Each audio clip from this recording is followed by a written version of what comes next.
Let me tell you a story about one of the scariest moments of my life. What's up, students? I'm so excited to read John together as we continue in our series, Do You Believe? I know we've had a few weeks of cancellations and different events going on that we haven't been able to actually read together live in a couple weeks. So I thought I'd jump on, do a little video on John chapter 8 as we read and prepare to come back for March night next Wednesday. If you're watching this in real time, and we're jumping into John 9 next week, but in John chapter 8, man, so many things. I hope that you've kept up with your reading. If not, no shame, all good.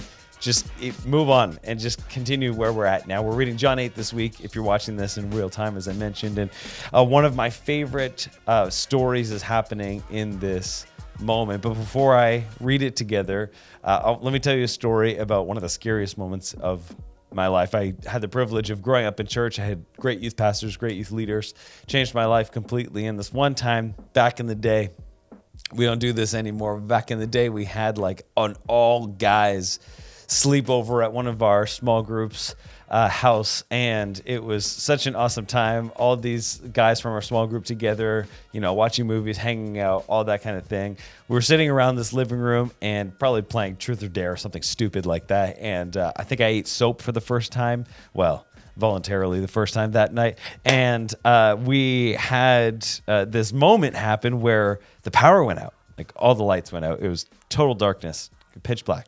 And I was like, I had to have been maybe grade 9, maybe early or late junior high at the time, but the lights went out and I was like, okay. And then all of a sudden, one of the guys from the house or whatever looked at the breaker, flipped it on, lights good. Okay, so all good to go. A few moments pass, hanging out, playing games, okay, whatever, hadn't thought about it. Lights go out again. Total darkness, complete black. I'm like, now I'm freaking out. Now, this is like, I've never done anything like this before.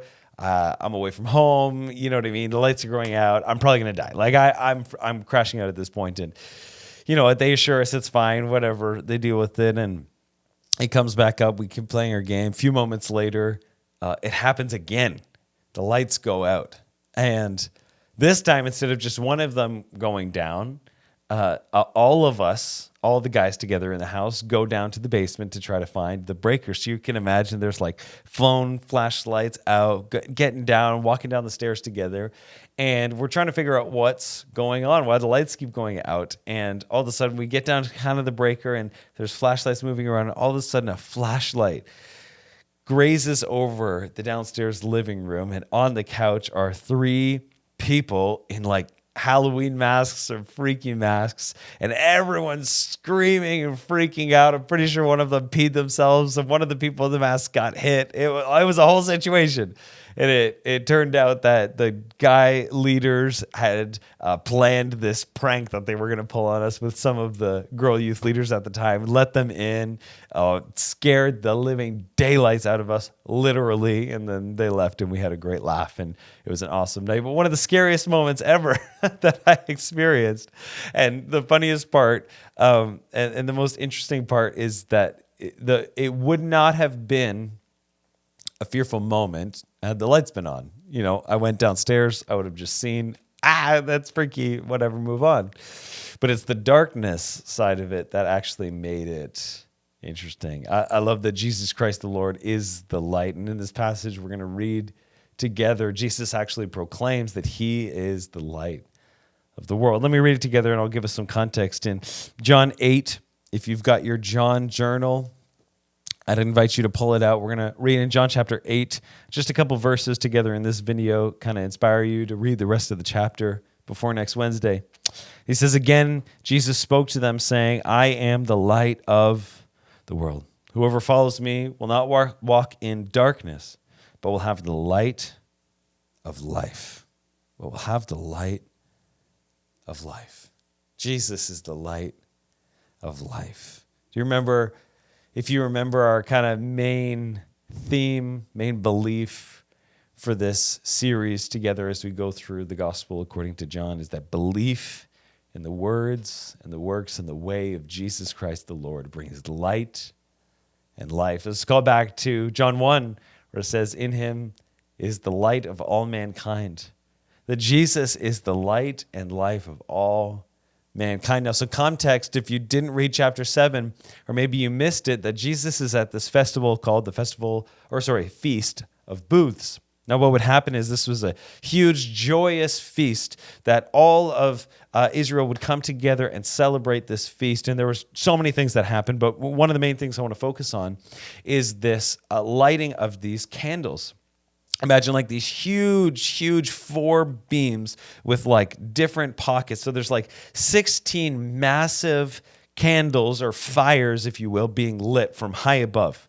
And it would light the whole city, not only just the feast or the festival. It would light the whole city. Like these are massive fires that are being lit. There's dancing, there's music, there's feasting, there's food. And those candles were being lit for multiple reasons. And one of the primary reasons is as a remembrance to the wilderness. That's one of the biggest reasons of the feast, is to remember God carrying him through the wilderness as they left Egypt in the Exodus and traveled to the Promised Land.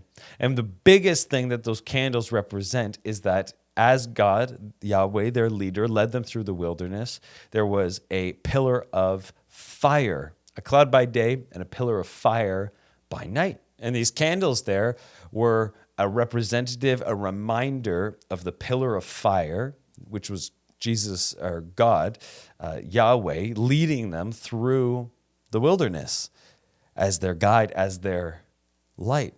And in this context, we're nearing on the last day of the feast, of the festival.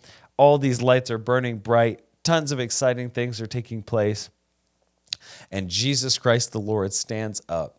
Can you just imagine this with me? Think of this giant, huge outdoor banquet going on, everyone celebrating, and these lights are huge and they're massive. You can visually see them, and you see one of these giant pillars of fire and representing all that Yahweh was, the light, throughout your ancestors' history. And Jesus Christ the Lord stood in front of them and said, "That's not the light, but I'm the light."